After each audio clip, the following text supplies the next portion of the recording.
Marty Goddard, welcome to the OVC Oral History Project. Thank you. We're going to start by asking you to say and spell your name for the record, if you will, please. My name is Marty, M-A-R-T-Y, Goddard, G-O-D-D-A-R-D.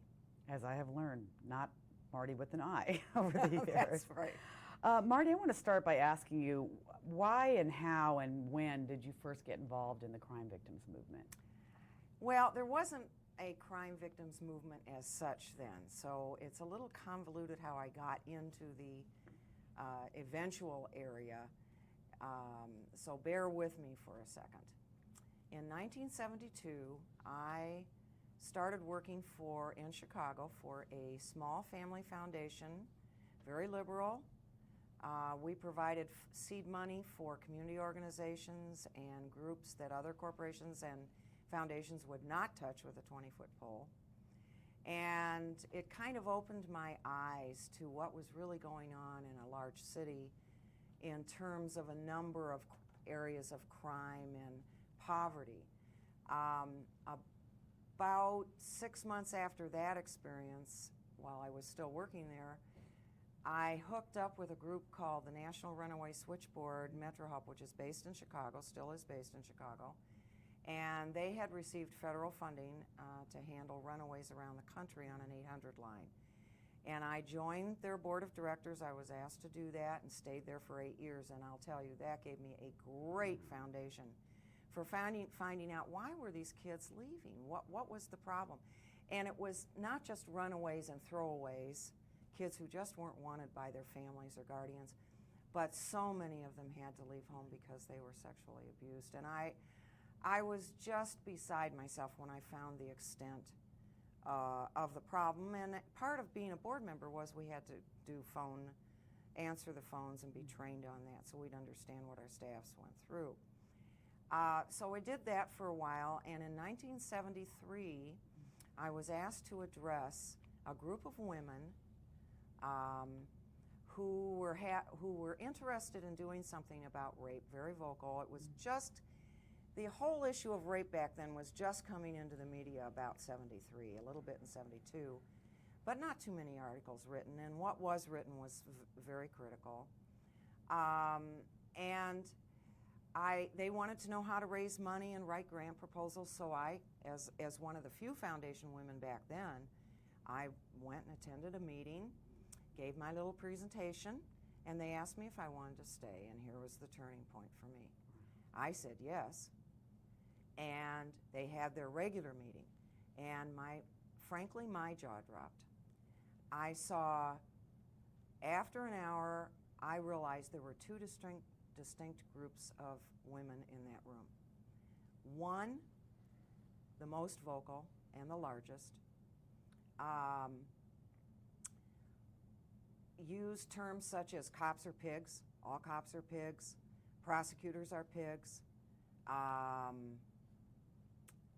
we've got to do something, the area is bad. And the other one was very quiet and very self-assured and composed.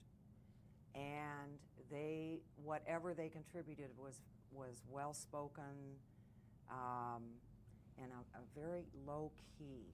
Let's see what we can do about the area. We need to do some research. Find out what the problem is, what can we do to address and fix the problem. The divide was so great that after the meeting, I asked the second group, could I have your name and your telephone number? I didn't know a single soul in that room. I would like to have lunch with you because there's stuff going on here and I don't get it. So we did that. I hooked up with a woman who was assistant professor at U of I Chicago, Dr. Cynthia Porter-Gary, and as it turns out, her degree was in small group communication, and boy, did she prove to be valuable in that area.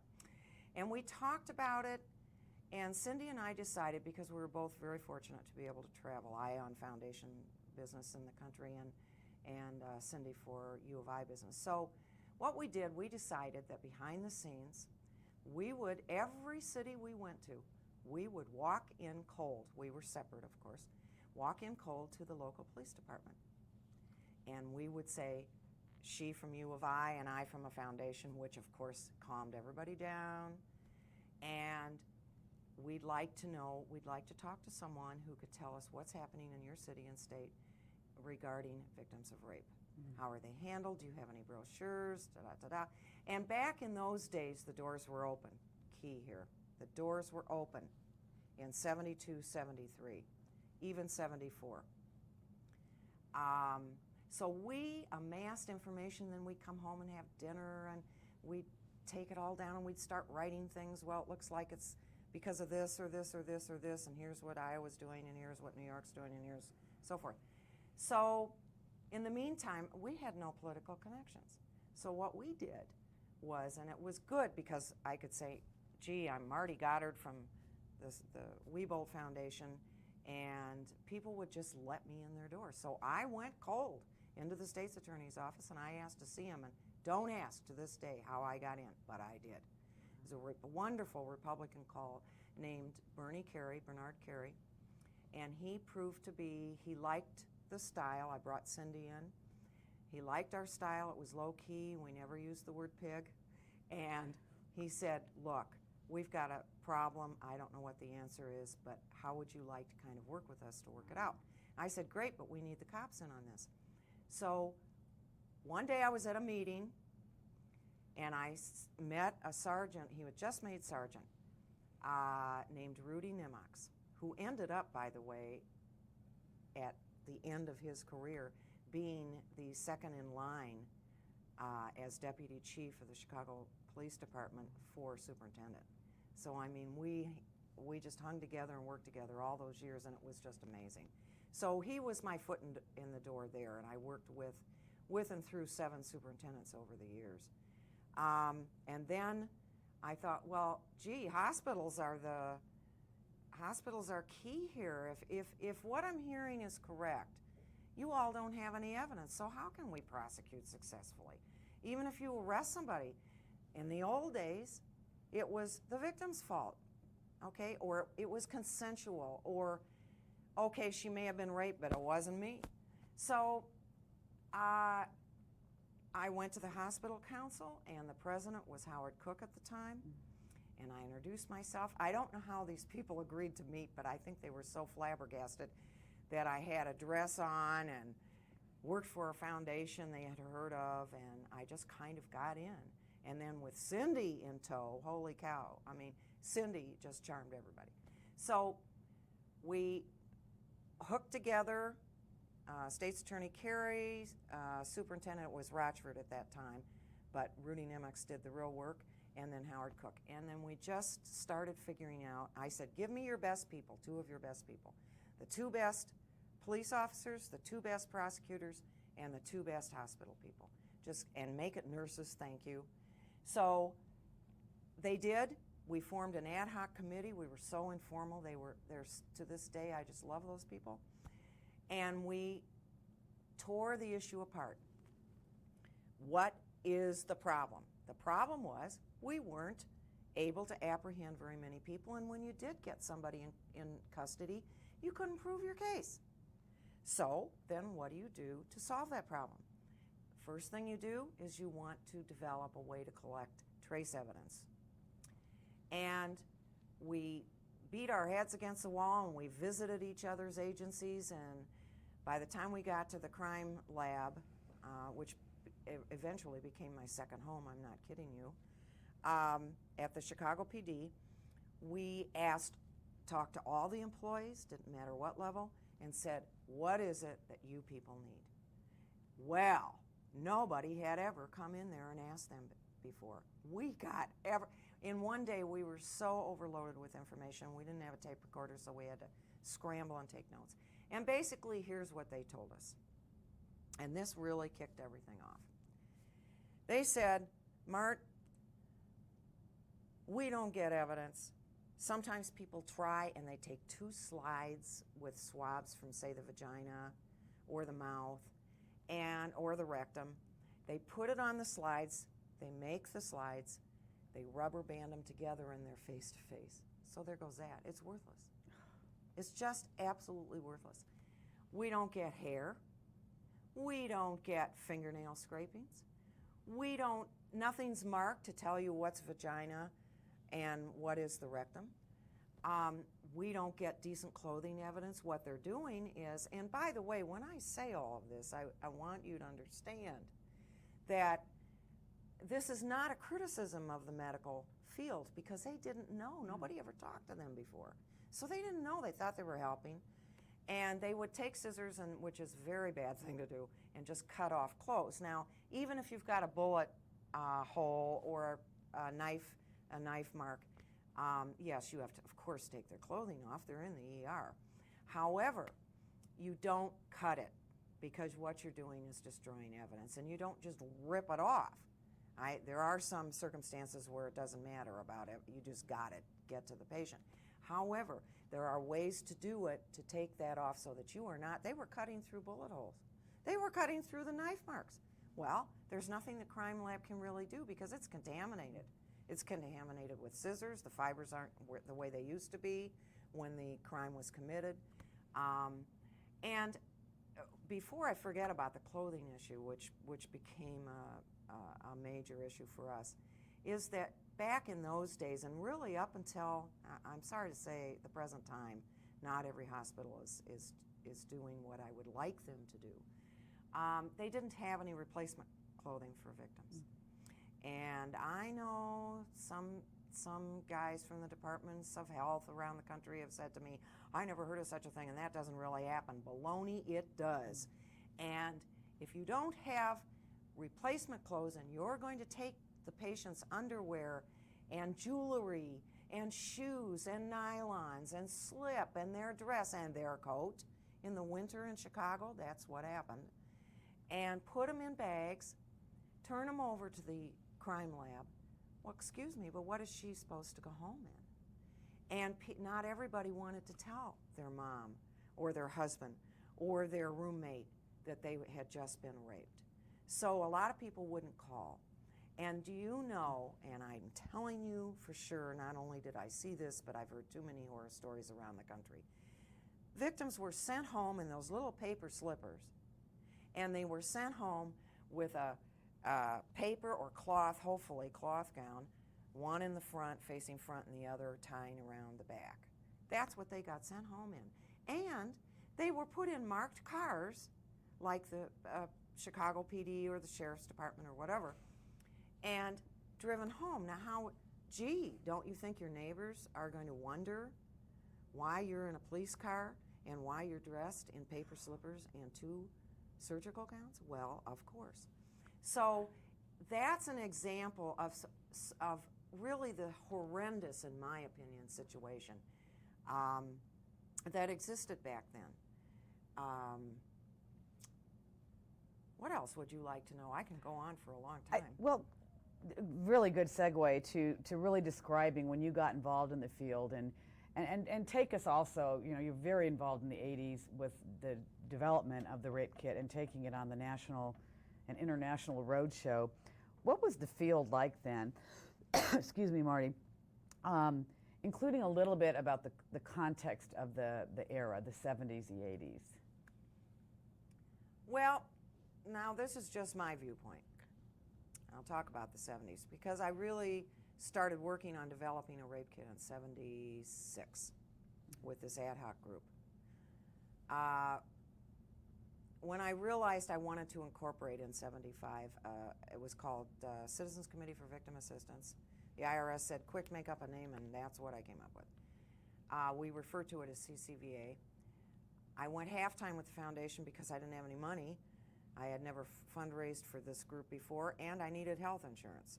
So I wasn't, frankly, confident that I could fundraise even though I was a foundation person because nobody wanted to touch these areas. I'll tell you one thing, all they did was want to fund no offense to the groups, the YWCA and the Girl Scouts, and that's it. That was their end of their obligation for women's and girls programs. So a bunch of us in the foundation world, women, from Sears Corporation, you name it, there's a lot of money in Chicago, to all the private foundations, the few that had women in good positions. We got together and we produced a slideshow, and we got all we got Eleanor Peterson, bless her heart, to agree to give us one of the monthly foundation meetings, and we did. We had triple screens and everything, and we filmed it ourselves, and we did a whole thing to encourage large corporations and foundations to start putting money into other kinds of women's and girls groups. It took a while, but it did have an effect. I mean, most of the foundation and corporate people were male, and they held the big money, so they held the purse strings, and it wasn't loosening up. And so, and today, frankly, the same situation exists, except there's women in foundations / corporate philanthropy, which this group of women helped start. It came from Chicago, by the way, that organization. And we hooked up with the National Council on Foundations. And there is a growing number of women in the field, thank heavens, but most of it is still with men, and they didn't get it. They didn't understand, and I understand because that was my dad's generation. So they you didn't say the word rape, okay? Not in public and not in private. You didn't say, in those days, incest, now we call it child sexual abuse. You didn't talk about that stuff. So the money wasn't going there. It went to all the major medical research hospitals, into the symphonies, into the arts and stuff, which is great because I support that too. But there was not much left over for alternative type funding, and it left out the domestic violence and the sexual assault and the kids, and it just left out this whole group of people. So at any rate, I'm kind of getting off the subject a little bit. Okay. You might want to refresh me on the question you originally asked. Well, actually, you're not getting off the subject at all. The good description of the context of the era, as you became engaged in what was a very nascent victim assistance field, what was it like? Who was involved? What were they doing in the 80s as a? Oh, in the 80s? You know, when it was starting to become a bit more of a field. Oh, I've got to tell you. Well, first of all, there wasn't much of anything, and there were individual people, and I have to hand it. It was really started by individual people who were all living in different states, doing their own thing. Whether it was somebody whose child had been shot. And they said, and you know, a lot of it was to help with their grief, and a lot was they were just angry and they didn't know how to channel that anger. So they, in their little community, or then middle size or maybe a large city, they all by themselves would sit there and talk to their spouse or their friends or coworkers and say, I've got to do something, what am I going to do? And it really started out with envelopes and pieces of letterhead and handwriting, because people there weren't computers really. Most people didn't have computers then. Or they'd have an old typewriter and they'd type out to their legislator, Dear Senator so-and-so, my son got killed and I need some help and we got to do something about this issue. Can I meet with you? Well, many times that wasn't paid any attention to. Maybe the legislator never saw it and the staff kind of, threw it in the basket. Whatever it wasn't an issue, and there wasn't any real publicity on it. Now, the women's movement, I will say, if you want some change made, you better make some noise, okay? So that's what they did. I may disagree with how certain things were addressed in terms of solving the problem, but you do have to have that element, and then you can pave the way for other people to come in and sit down and do, separate the politics. I didn't have any, Cindy didn't have any about the issue. Separate the politics from the actual, what is it that you want to accomplish? Do you want to create positive change? And creating positive change were the three words that I and my staff and Cindy always made sure was our motto. Create positive change. Do not contribute to the problem. Contribute to the solution. So if I'm in Chicago working on this rape thing, and then eventually in '78 moving into child sexual abuse, then there's somebody in California, and there's somebody in Florida, and there's somebody in New York, and there's somebody in North Dakota, and there's somebody in Iowa. How'd you hook up? Well, originally, through the Council on Foundations, I was able to kind of meet other people who could put me in touch with people. But the NOVA conferences jeepers, I think I was a member for 17 or so years, and it was just a scraggly group. It was so small. It was like this. It was so small. It was like 35 people, 40 tops. And we would get together, mainly women, and we would get together from around the country, and of course, we weren't well funded, so we kind of stayed in dives, pardon me. It's not bad enough that you don't get paid hardly anything. You got to stay in the worst motel in the city, but we did it. And then it grows, and nothing happens independently. As you start making contacts and you start developing a project and become known for it, the media now starts catching up. And gee, it isn't so taboo. You can actually write about this stuff. So the media nationally started to write, and they would hear of this person and that person and so forth, and they would bring you in and interview you, and it was a major education program for the media. You had to educate the media. They didn't know anything. They didn't even know what the legal definition in their state was for rape, okay, or sodomy, or incest. And you had to educate them. At some point, I might as well have brought in a tape recorder because, you know, it's saying the same things all over again to every reporter. But I will tell you something about the media. I always found them to be very good. They tried hard. They wanted to get their facts straight. The more they got educated, the more interested they were in not just writing for sensational purposes to sell newspapers or get TV advertising. So Cindy and I one day, here's one of the, you want to know how bad it was out there? One day we picked up and I think it was the Chicago Tribune or the Sun-Times, and Tribune, it was a Tribune. And there was this big article in it, said, last night a blonde-haired 25-year-old waitress at the blank who lived on the block, 2300 block of blank, got raped. I nearly lost my mind. I called Cindy and I said, can you get out from, excuse me, can you get out from school early? And we've got to meet with these people. So we walked again I'm telling you, we walked into the Tribune. We wanted to meet with the editor, and we did. Well, of course, rape scared them. You say rape, and they go, oh, we better see what this is. And he had his whole staff in there, and we sat down, and we were very calm, and we said, this is why we're having a problem. Here's what the article said, but we didn't say the name. I said, listen to me, 23-year-old blonde waitress at and you named her place, in the 2300 block of, which was right around the corner from me. So all I had to do was walk up to that restaurant. I'd know who it was, when she came to work.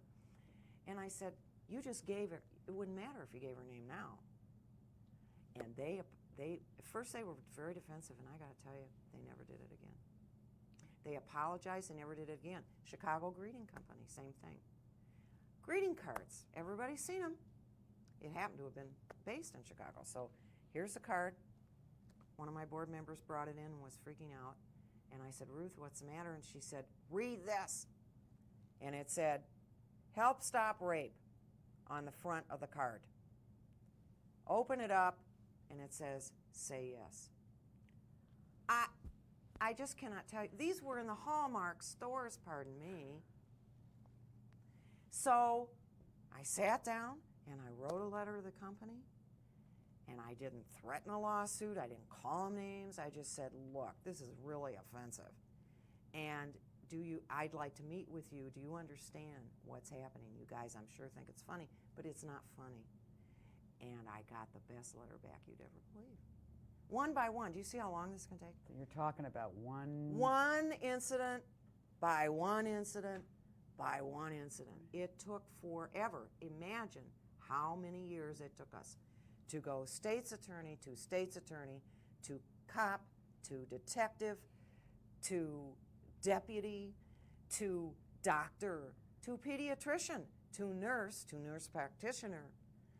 it took forever. And by the times, at the end of 7 years, when we finally decided our mission was completed, we decided to shut down, the board and I decided to shut down the group. And we had trained, I think, 6,500 hand-trained, our small little staff, 6,500 law enforcement, hospital, and prosecutors in the state of Illinois. Wow. And by the end of that 7-year, the rape kit, which we started developing in '76, we put it together ourselves. And I want to tell you how desperate we were. What is it called? Dun & Bradstreet would not give me credit. I mean, who would, give credit to Citizens Committee for Victim Assistance? Putting together a rape kit. I needed to put nobody would give me the components, the combs and the slides and the swabs and the mail, the folders and the paper bags and the printing materials and the box and the evidence tape. They wouldn't give it to me. And I didn't have any money, so not enough to fund that up front. So I didn't know what to do, and one of my best friends from the foundation world was Margaret Standish, bless her heart, who ran the Playboy Foundation at the time. Now Christy Hefner's pretty much done a lot of work in the area and carried on, but Christy wasn't there then. And Margaret and I decided we had to put aside our feelings for objectivity of women in the magazine. And I said, Margaret, I'm in trouble here and I can't get this product manufactured. Nobody will send me anything. So here's what she did. She called Dun & Bradstreet and said, we're going to order these components, give us credit, you're going to use it through the foundation. So the corporation gave us the credit. Wow. And you're not going to believe this. I didn't have enough staff to put these together. We had to put together the first 10,000 to test them around the state before we did anything else. So first the city of Chicago, and then Cook County, and then the rest of the state, county by county. There are 102 counties. So she said, I've got this great idea, Marty. You're not going to believe this. I said, what is it? She said, well, everybody just loves the Playboy Bunny, and we have all these older women who are volunteers, women and men, and they senior citizens, and they want to do something. So we're going to provide the sandwiches and the coffee and the juice, and we're going to invite them up to the Playboy offices, and we're going to give you a huge room with all these assembly tables, folding tables, and we're going to have the components shipped to Playboy, and we're going to set everything out, and you come in and decide how you want it done, train them, and they'll do it, and that's what they did. Wow. Well, they were so excited. They did this as a volunteer. There were so many people up there. They were like members of RSVP, the retired service persons, And the word got around, guess where we got to go today? And they give us the stuff to eat and everything. And everybody wanted to come downtown Chicago then after they heard that. And I took a lot of flack from the women's movement, but too bad. And they gave me $10,000. I had to have it. Huge amount. A huge amount in those days. And boy, was I roasted for that. But I got to tell you what, I said if it was Penthouse or Hustler, no. But Playboy, please, give me a break. So that's what we did, and then I was able to contract out with Becton Dickinson and go professional and do the whole thing. And then, you're just, by that time I had phased out Citizens Committee for Victim Assistance, which, by the way, if you're familiar at all with nonprofits, hardly anybody phases themselves out voluntarily. We had raised a ton of money every year, so that wasn't an issue. It's just that we accomplished our stuff, so I moved on, and I'll tell you about that in a second.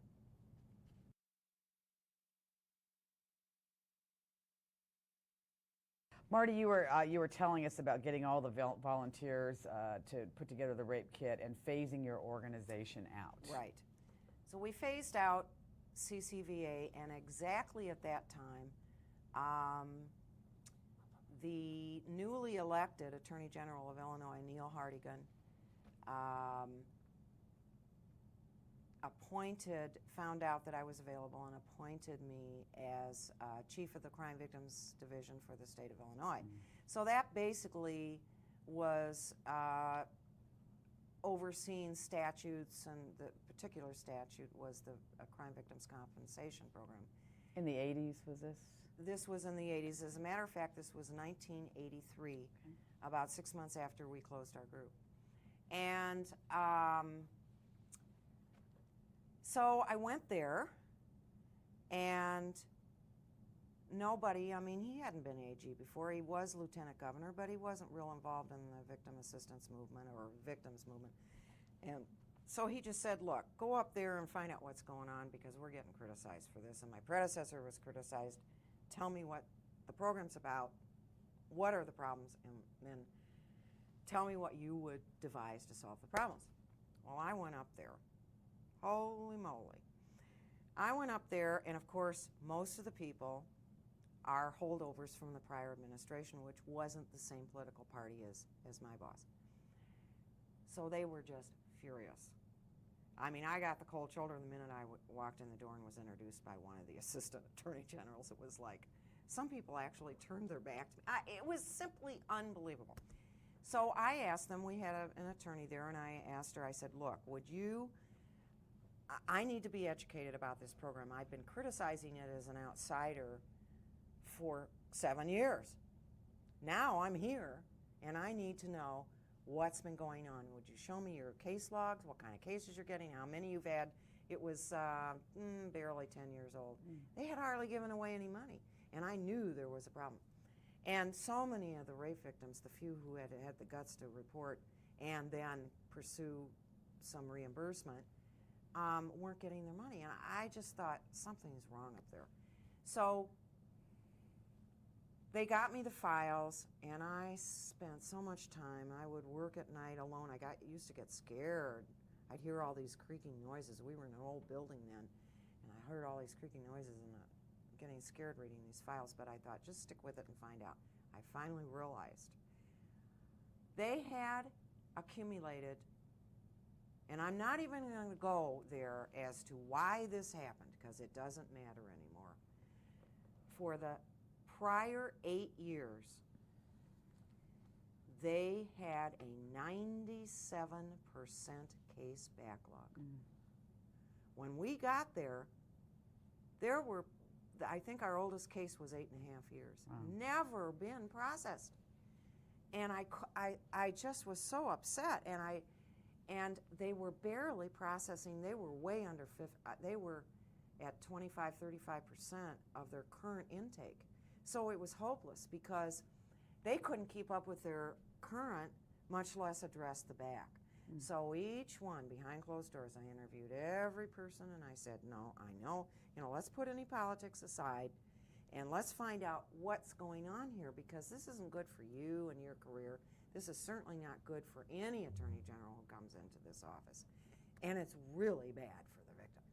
So was that one of your challenges, just the fact that although you were starting a program, what were some of the challenges? You had a backlog? We had a terrible backlog. And I found out, here was one of the reasons. Those positions, of course I was one too, I'm sure, but those positions were so they were all so politically appointed that the person who took them didn't know what they were doing. And I was the first person who had a background ever to come in there in victim assistance, particularly sexual assault and the child cases, who knew the players in the state, who had some idea of what you were supposed to be doing. So I did the interview process, and I found out that, you couldn't really blame most of this. I couldn't. And the reason is because nobody had trained them on how to write an investigative report. They just didn't know. They could do the easy ones, like with a robbery victim or somebody who was hit on the head and needed some stitches and we needed to pay for it or something, but they couldn't handle the rapes and the child sexual abuse and the more complicated domestic disturbances, because domestic violence had not, back in those days, been brought to the forefront either. So people didn't know enough about the subject. It wasn't just the police and the prosecutors in the hospital. It was the people in the state level and in the governor's office too. So all of the players, there's so many different players, and advocates really were kind of like, oh, go away, You have no power, you have no clout, go. We've got more important things to address. So until that time, there was no real advocate who knew what needed to be done. And I don't mean to sound egotistical, but I saw right away. I mean, I like solving problems like that, and I saw right away what needed to be done. So we started training, and within 12 and a half, almost 13 months, we had reduced the entire backlog. There wasn't one open case. And we got the staff to 50% of their current load. So they'd never be more than that behind. And those cases, I wanted them handled in 90 days. 60, 30, create an emergency fund, okay, and get out there and train the hospitals, train the police, because they didn't know what to do. Sometimes they'd try to help you out and write things on the report, which would just found marijuana, cigarette, and rape victim's pocket. Claim denied. So you were also, in developing training, I think one of the things you're known for, Marty, you developed protocols for people. Yes. Very rigid Very. protocols. Well, I don't know about rigid, but... Well, but I guess where I'm leading you is that you developed them for Illinois, and then Yes. others started hearing about Marty Right. and your team and what the state was doing. Right. So what were some of the strategies you used in those early days? And I really want to lead you to this conversation, if I may, of being so helpful to so many other people outside of Chicago, outside of Springfield and Illinois. Okay. With the movement, early days, no money, everything you're talking about, how'd you do it? What were some of the things you did that made you who people remember you as today? I'm not saying this is the right thing to do, because I have some pretty strong feelings about how victim assistance and direct service workers, including all the professions, particularly advocates, they don't take care of themselves, and I was one of those people, all right? I worked holidays. I worked Saturdays and Sundays. I lived close to the office. I was in there 7 days a week. And at some point, you can't take that anymore, okay? But I felt, I'm a type A personality anyway, and I mean to the core, and I felt driven. I felt that after seeing all the kids and the adults and other experiences in my life, I felt absolutely driven. I felt I had to save the world, and I was going to start with Chicago and move to Cook County and move to the rest of the state. And there was something in the back of my mind that said, gee, maybe the circumstances will be such that at some time I can go beyond the borders of Illinois. And I would say that not taking care of yourself and thinking you can save the world is absolutely nonsense, And believe it or not, I was so type A, I paid all this money, hundreds of dollars to join a health club, never went in the door. So, what is that about? But at any rate, because there was too much to do, and I had to do it. What happened was, while I was at the AG's office, I want to backtrack a little bit. You asked about a strategy. I would say the most important strategy is don't name call. But along with that is be nice, have a little class, and keep one foot in with the institutions and one foot out. And then you can move any way you want. That's great. Left, right, up, down, backward, forward. But keep one in and keep one out so you're not bought. And I never took a dime. They wanted to fund me. I said, I don't want any police department money. I don't want any hospital council money. And I do not want any state's attorney's money. It will all be private, and it was, from foundations and corporations. And the reason is because I knew then I couldn't keep a foot in and a foot out. So separate out, don't be a slave. Then pretty soon people would tell me how to do this and do that. I'm too much of a free spirit. There is no way I was going to do that. That control issue can be pretty bad, okay? So that's one thing. In 1984, actually she's Californian, right here, now a judge, Judge Lois Haight Harrington at the time, Judge Lois Haight now, invited about 80 people to spend 5 or 6 days at Quantico in Virginia at the academy, and FBI Academy. And it was divided up between law enforcement and forensics and advocates, of which I was one, and prosecutors and judges and hospital people. And the point was to sit down, find out what was going on in this country, what people had done, and I've got to tell you this story.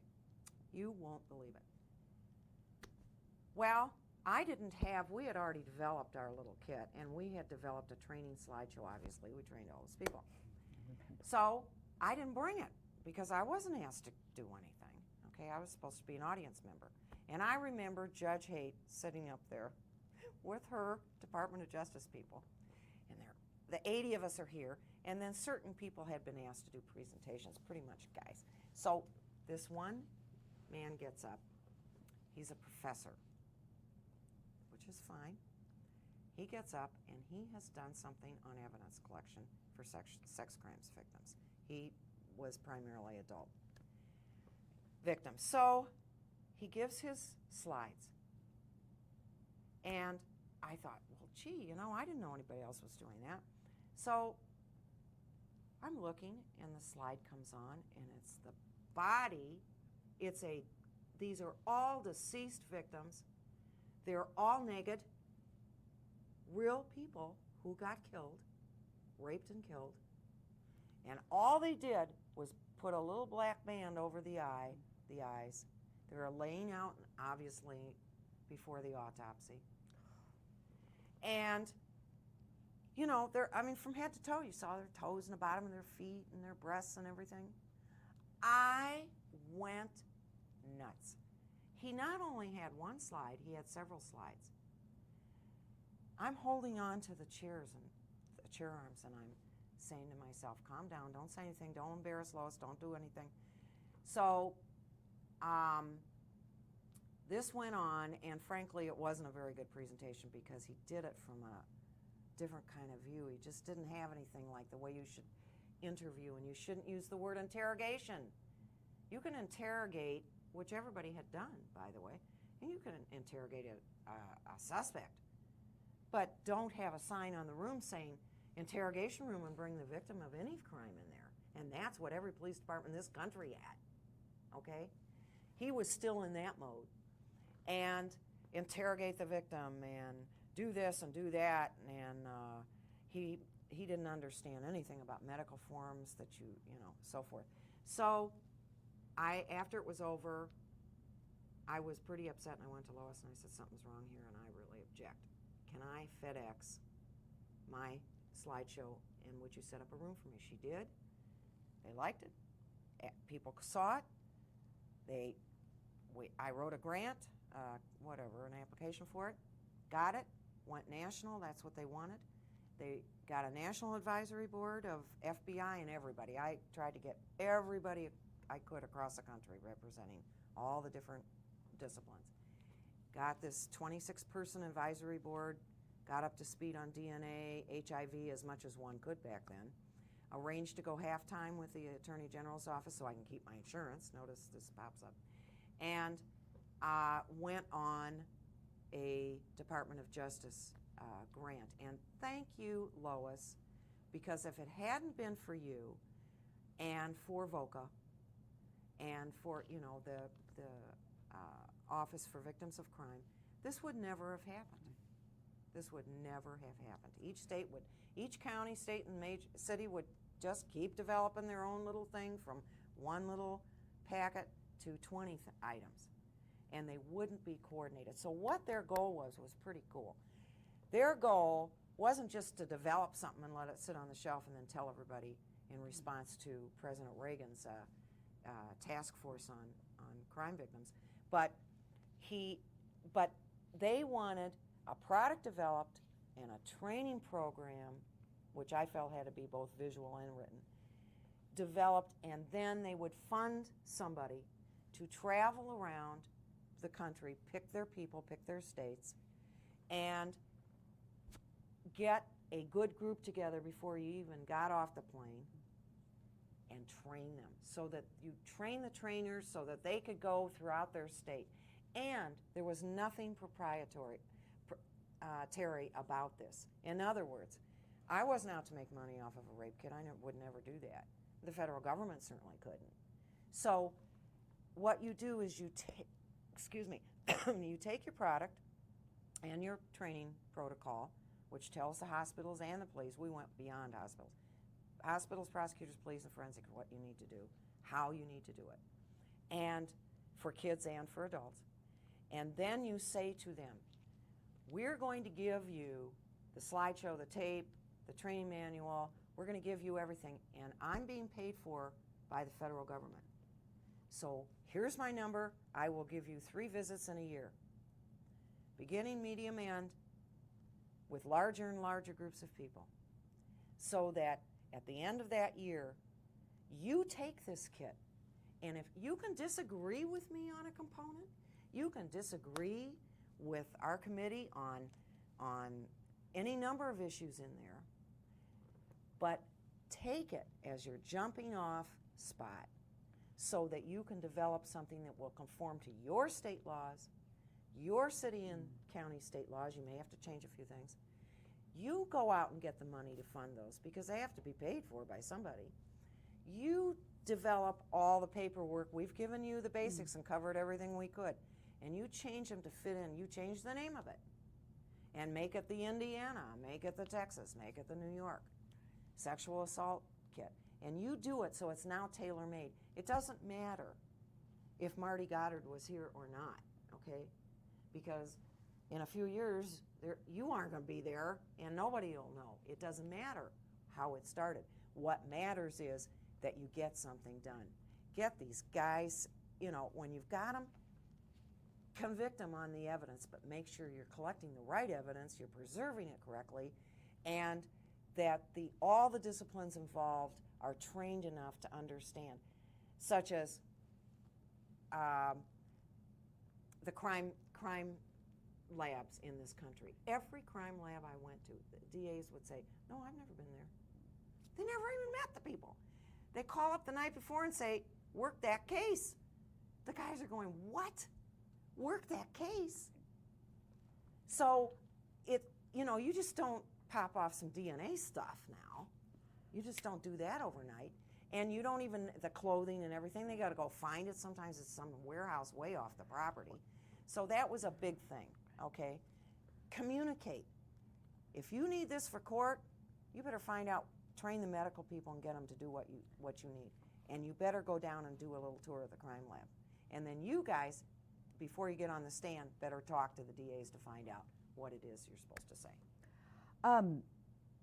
Marty, looking back over, and especially the early days, but really the field now is over 30 years old. Can you just tell me what was one of the failures that you see in crime victim assistance field? In general, I've got to tell you, the political bickering between victim service groups and then within the broad category of victim service, your domestic violence, within rape, within child. The egos, they're a major ego problem. So just because you're doing good for the world doesn't eliminate that problem. It's a corporate, it's just a human problem, okay? It's a corporate, it's everything. So the same things, everybody's trying to get the same pot of money. There isn't much money, everybody's fighting over it, and there's way too much backstabbing going on. I would say that in those days, it's today too. The biggest failure overall is that people who provide what I consider to be the basic human services to other fellow human beings are not recognized appropriately. They are paid, if they're paid at all, they are paid on such a low scale that hardly anybody can believe it. One of the states I worked with was North Dakota, and I was addressing everyone from the state who worked in rape victim services.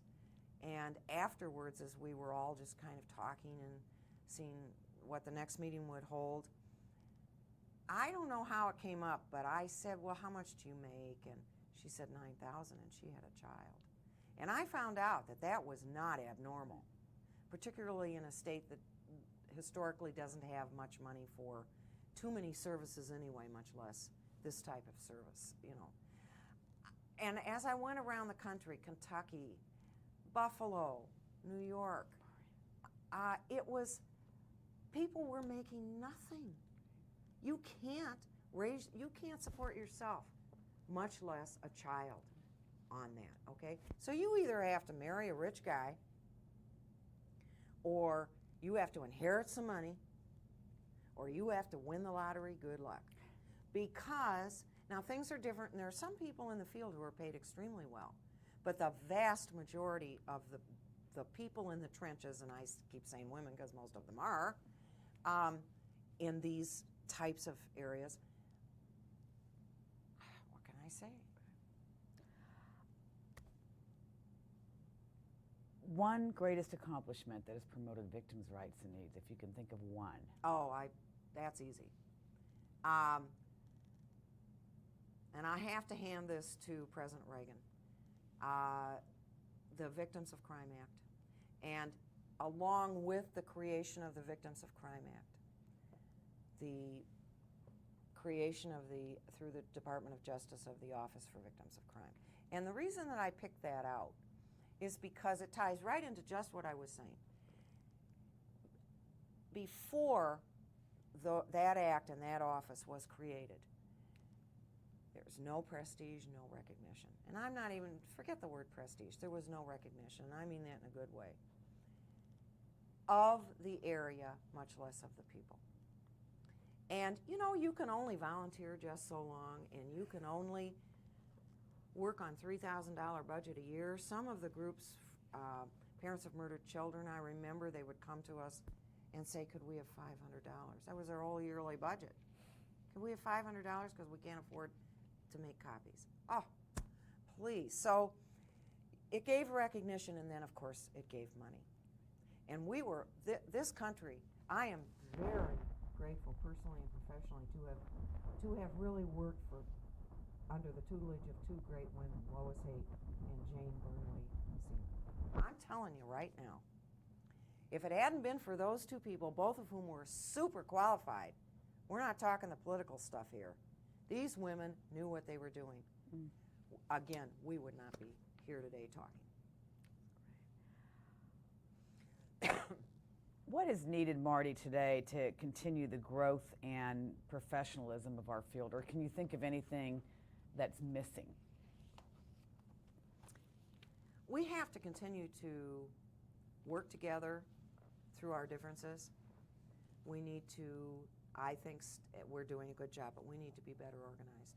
We need more numbers, and we need to develop some type of a mentoring situation because, very frankly, you know, I'm 60-something, and a lot of us, well, you can smile, but a lot of us are going to be up there soon, okay? In 10 years, 5 years, 15, 20 years.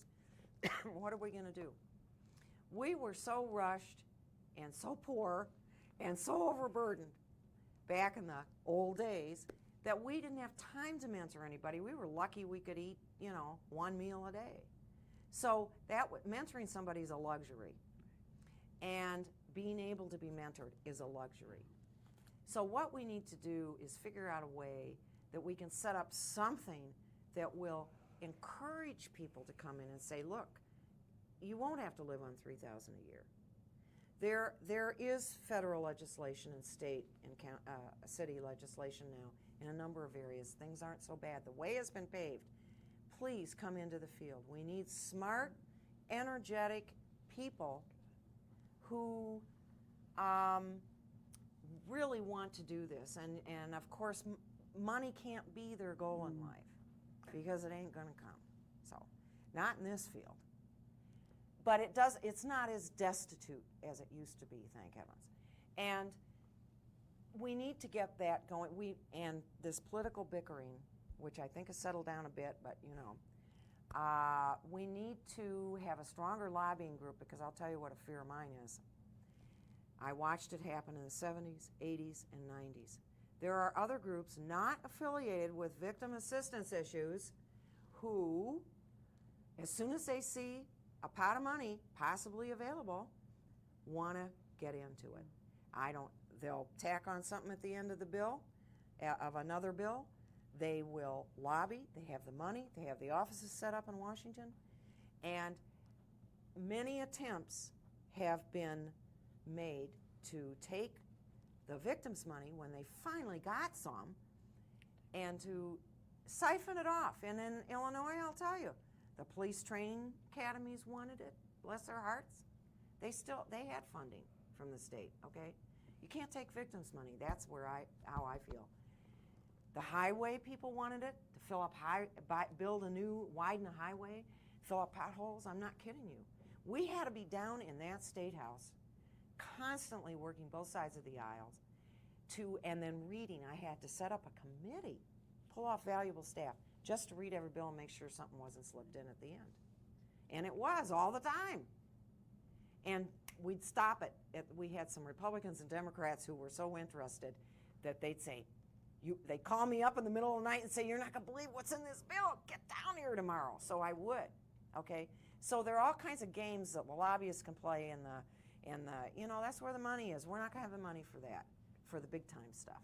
We can't take people on boat cruises and, trips around the world. We can't do that.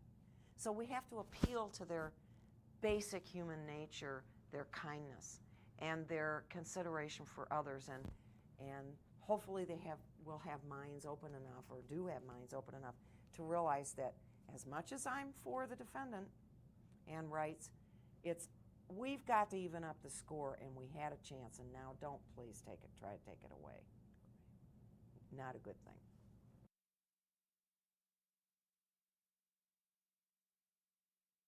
Marty, what advice can you give to professionals and volunteers who have more recently joined our field? I think I would like to reiterate a couple of things. One is, take care of yourself. Take time out. Go on the vacation. Do something nice for yourself. Don't feel you have to save the world. You do not have to work 80 hours a week. Nobody really has to work 80 hours a week. And learn to delegate, which is real hard for the type A's amongst us. Learn to delegate and put your false ego aside. It's okay to give credit to other people. It's okay to give them responsibility and not have to lay awake at nights worrying, is it going to get done right. Good advice. Do you have a vision for the future of our field? I don't know if it's a vision, if I would use that terminology.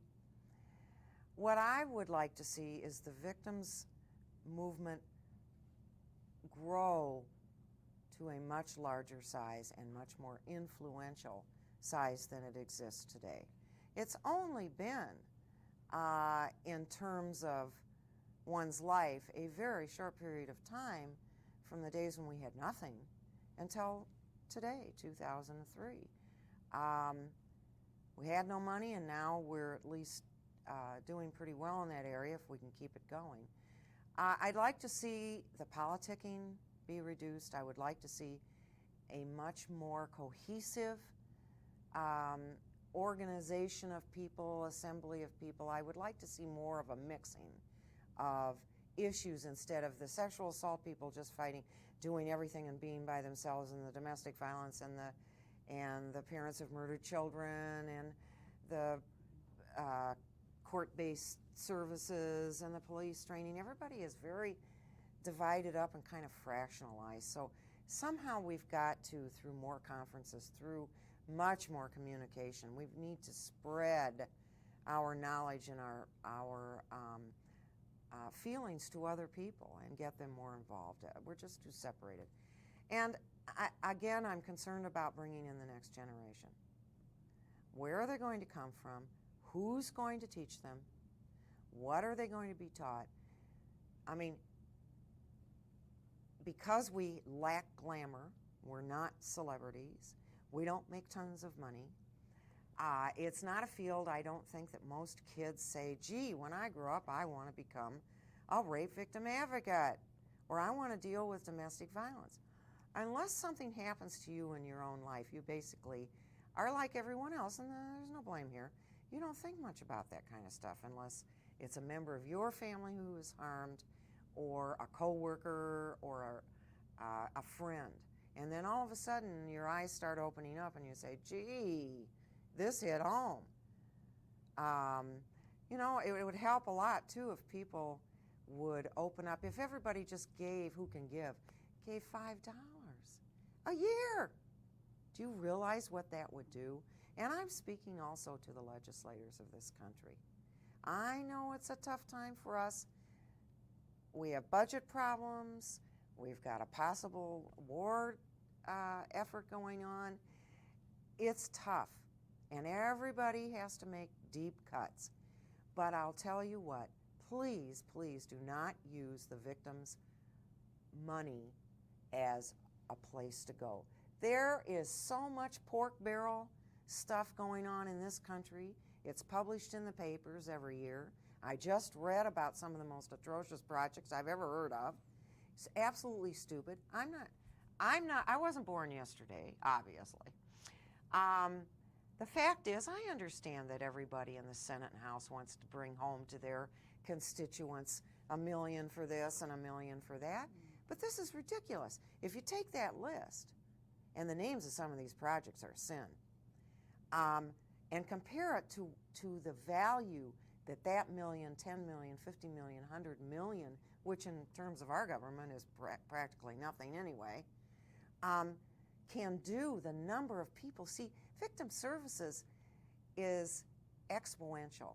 It goes on, and it's one person training who trains others, who then helps 50 people, who then help 200 people. It doesn't just stay in its little circle here. Go ahead. What's your greatest fear for the field? That people are going to, like they did in the old days, they're going to try to A, cap the money, B, make sure they don't have to pay out any more than they feel they have to, depending on political pressures, and C, that they're going to just cut into it and take it for highways and whatever else. You name the issue, you know, somebody's going to want to take it, and it's not, I won't even say fair because that sounds whiny, but the fact of the matter is it really isn't fair. It isn't fair. And why don't we just take a look at one of the biggest businesses in this country, and what is it? It's the criminal justice system. It isn't the victim's justice system. It's the criminal justice system. The number of jobs, the billions of dollars collectively that goes to the prison system, that goes for medical treatment, that goes for lawyers, that goes for courthouses, that goes for all of this stuff. And I'm all for defendants' rights, let me assure you. But you add up what the victims get, add up all the compensation programs in this country, add up all the victim services, and it will be an appalling gap like that. Now, victims are you and me in the past, in the present, or in the future. Regular people go about their business and something happens to them. And if they are lucky enough to survive, in my opinion, and the opinion I hope of the majority of the citizens of this country, they deserve to have the services available. And services cannot be done for free like they were in the old days. They can't. People have to get paid. They have to get trained. They have to have the right kind of smarts to do this. It can't just be any person who says, I think I'll do this, because not everybody can speak in public. Not everybody can design a program. Not everybody can write a brochure. Not everybody can conduct a training session. So it has to be, you have to have some filtering systems there. And you know, I wanted to go back quickly to something in terms of Illinois. I didn't mention how important it is for the legislative process. I talked briefly about working both sides of the aisle. But there's he's now retired, but a gentleman named Aaron Jaffe and an administrative assistant, Francine Stein, who really set up and designed the Illinois Rape Study Committee out of the House. And it was because of those original 12, I think we did them in 1976, it was published, original 12 pieces of legislation.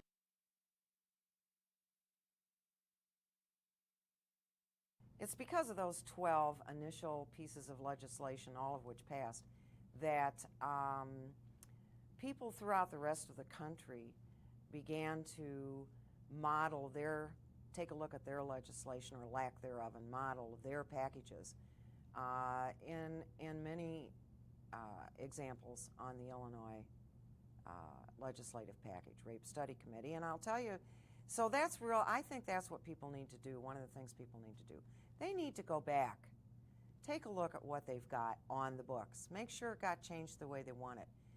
Start tackling some new things that people never got done before. And the other thing in regards to police, and I'll really compliment Superintendent Richard Breezak of the Chicago Police Department. If it had not been for that man who created a special sex crimes unit for the first time in the department's history, he mandated training that my staff and I come in and do training for all 900 detectives, who most of whom had never had anything in this area before. He mandated the use of anatomical dowels, which we brought in, and every department had it. Every precinct had those dowels so that the kids could be properly interviewed.